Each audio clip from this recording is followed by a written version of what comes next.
Chers frères et sœurs Congo, où que vous soyez, je vous salue tous.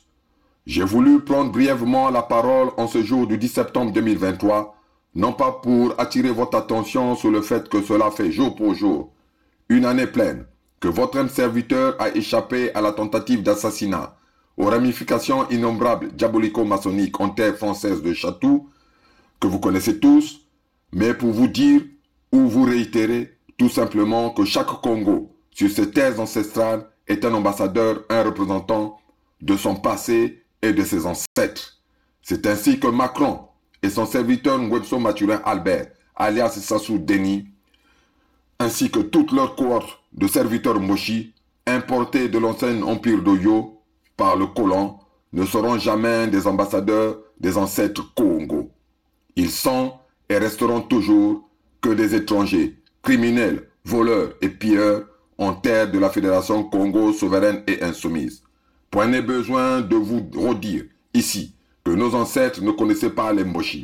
Voilà pourquoi d'ailleurs, en 2016, pour flatter le soutien de ses maîtres occidentaux, le président de l'État d'Oyo-Brazzaville, l'État morné situé au nord de la Fédération Congo, a déclaré dans un hebdomadaire africain, entre autres, je cite, « Si je ne supportais pas la trahison, je ne travaillerais avec personne dans ce pays », fin de citation. Propos soutenus par l'un des généraux en carton, répondant au nom de Nyanga Mwala Ngate, au service du boucher d'Oyo, qui, pourtant lorsqu'il dort la nuit, voit du n'importe quoi, mais n'a pas été démis de ses fonctions pour troubles mentaux.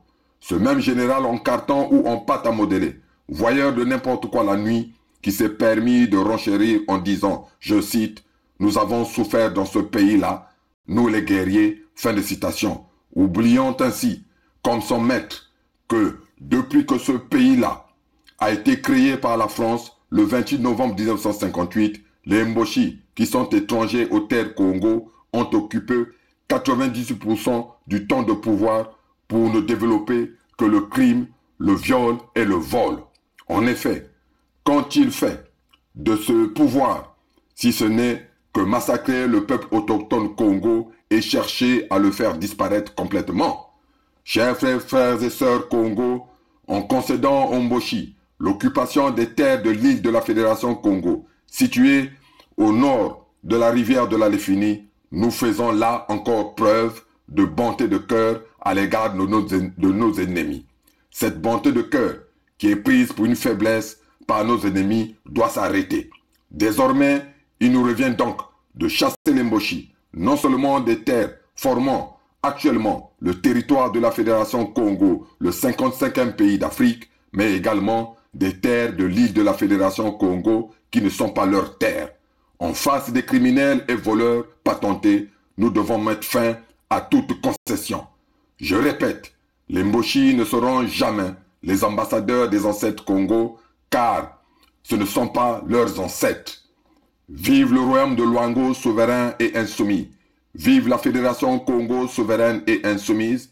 Vive la Fédération Congo souveraine et insoumise pour que renaissent et vivent les royaumes et chefferies unis d'Afrique.